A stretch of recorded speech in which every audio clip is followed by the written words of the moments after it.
17-time world champion, the most make-a-wishes granted in history, a legend, an icon, a man who has seen it all, done it all, survived it all, and yet, where does it all end? All those years of blood, sweat, and tears, hustle, loyalty, respect, is rolled into a neat little ball and flushed straight down the toilet.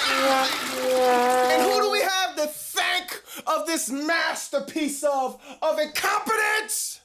None other than TKO and Buildup. My God, you see these fools trying to max out our credit cards, nuke our 401k, drain our bank accounts, to see John Cena one final time at Saturday night's lame event. Now, John Cena's last match will be legendary, and believe it or not, your boy Bobby Monsoon was able to get front row tickets to John Cena's last match at Saturday night's lame event. Yeah, front row tickets right in my living room, because I'd rather go in a forest and attempt to cut a tree with a plastic fork before I ever support the crap that TKO and WWE got going on, especially after you sat up there and you botched John Cena last year. Thanks for nothing. Do y'all see the prices of these tickets? Front row seat, row A for asshole, over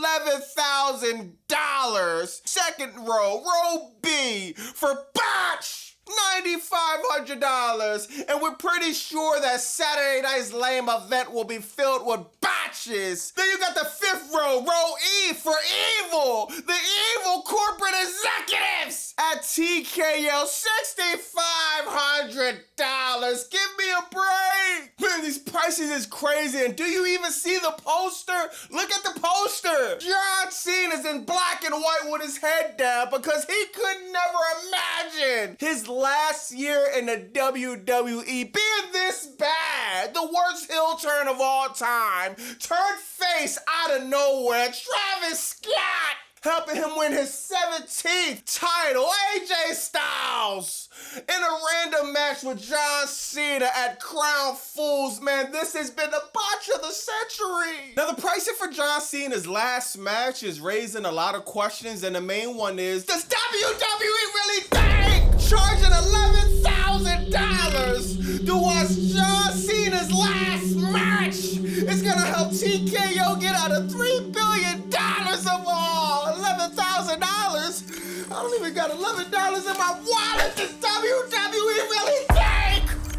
charging $11,000 for John Cena's last match is gonna help TKO get out of $3 billion of all? It ain't gonna help him get out of the $3 billion of debt. This ad is brought to you by Buildup. Shout out to everybody who hit me up, tapped in, got their early Buildup t-shirts, but now we got the website, BobbyMonsoon.com. You can hit the website up, get your t-shirt, but act fast. It's a limited stock only. BobbyMonsoon.com. I salute the fans for the support. Thank you. Now, remember in one of my previous videos, I said I've been watching too much Crackdown and I should probably call a rehab? Well, it seems like I should get on the phone with a plumber too, because the SmackDown viewership has been going down the drain. Shout out to ringsidenews.com. It says, according to Programming Insider, Crackdown averaged 1.2 million viewers, down from the 1.3 viewers the program drew on September 19th. The key demographic, 18 through 49, the show scored a 0. I don't want to hear anything else. The show scored a 0. I don't care what the key demographic is. 18 through 49, my ass. The key demographic is a bunch of bots. This is embarrassing. SmackDown used to pull over 2.5 million viewers on Fox just last year. Fast forward to now on USA, we're looking at 1.2 to 1.3 million. This is on the episode where you had the triple botch match with Jade Cargill, Nia Jax, and Tiffany Stratton. On the episode where Jacob Fatu his return. Pooh McIntyre, none of it mattered. It's embarrassing.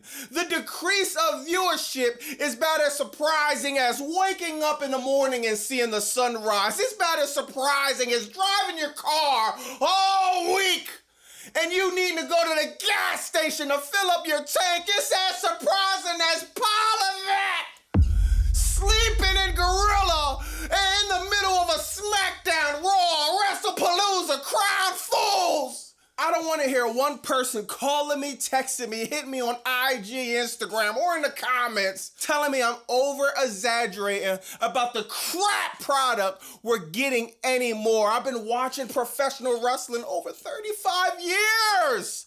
I'm an old fart. I could probably be some of you dudes' grandpa. Don't be surprised you see your boy Bobby Monsoon on a date with your grandmother at Applebee's.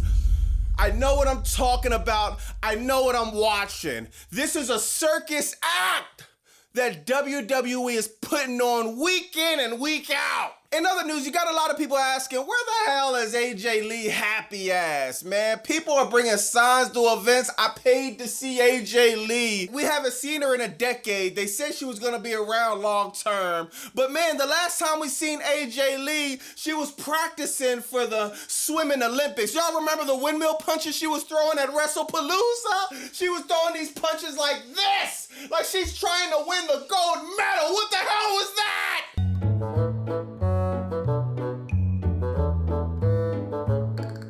Speaking of AJ Lee, people are wondering, what is CM Skunk role gonna be at Crown Fools? People are seeing the banners in Australia. So now we got people asking, dog, what type of program are you gonna rush with CM Punk now? He's been beefing with Seth Rollins for months and months and months. Before that, he was beefing with Gunther. He literally has no heat with anybody in the company. So what are you gonna do? Pick a name out of a hat? You're gonna have what? Kofi Kingston versus CM Punk? What are you gonna come up with? The rush booking by Lazy Levesque and WWE Creative needs to stop, seriously. Now, speaking of WWE plans, it seems like WWE is planning to do something with Mr. Ronaldo himself. Ishowspeed! He did the last day on his American tour. He had a great event, and Randy Orton showed up along with Sheamus, Pooh McIntyre. And man, Ishowspeed and Randy Orton has some dialogue saying, man, you ready for the next few weeks? So it seems like WWE is doing a program with Ishowspeed soon. I can't wait. Watch out. What's up, man? What's good, Randy? You good, man? Good to see you. Yo, thank you for pulling up, man. Oh, yeah. Thank you for pulling up. Thank you, bro. Yeah. Hey, congratulations. Thank you. Yeah. I guess we'll do a little something in a couple weeks, right? Well, yeah. You ready for that? I am. Yeah, of course, bro. I am. Let's do it, man. I'm very interested to see how this is, because to be honest, man, Ishowspeed take better bumps than a lot of these wrestlers on the roster, man. The bump he took from Braun Breaker was crazy. The bump he took, the RKO on top of the table, was crazy. Ishowspeed is bringing some excitement to the WWE. I can't wait to see what they do with this. Now, we all know how Raw on Netflix started off with Rhea Ripley, the Kabuki Warriors, and the winner of the Oscar, the Grouch Award for her horrible acting, Io Sky. Just one of the most cringe segments I ever seen on Raw on Netflix, man. And oh man, it's refreshing! 6-year anniversary, AEW Dynamite. Started off crazy, man. Josh Alexander, the Young Bucks. They take the L to Kenny Omega, Brodito. But that wasn't it. It was a solid match. It's the end of the match that had it. Somebody came through, attacked Kenny Omega. He had on a mask. I already knew who it was. Soon as I seen the belt, take the mask off, Andrade! Now, Tony Khan, I'm telling you, I'm demanding of this, Tony Khan. Show WWE, show Paul Levesque what to do with a star like Andrade. I don't want to see him get jobbed out. I don't want to see him in the middle of the card. Show the people why that man is a star. He not only attacked Kenny Omega, he's joined his alliance. He joined my crew. You know your boy Bobby Monsoon is a part of the Don Callis family. By the time Tony Khan is done booking the Don Callis family, we'll have more sign-ups to this faction than people trying to get food stamps. You got Orange Cassidy versus Kyle Fletcher. Kyle Fletcher actually dominated most of the match. Orange Cassidy started to come back. Then you got Hologram screwing Orange Cassidy, taking him off the turnbuckle. Kyle Fletcher doing this crazy brain buster on the top turnbuckle to Orange Cassidy, 1, 2, 3. That was probably the most predictable match of the week. We knew Orange Cassidy didn't stand a chance in hell versus my man Kyle Fletcher. But man, it was surprising that, man, Hologram did that, wow. But then he took the mask off and it's evil Hologram, and yep, you guessed it, he's a part of the Don Callis family. Tony Khan is handing out memberships of this faction like Oprah used to hand out cars on her show.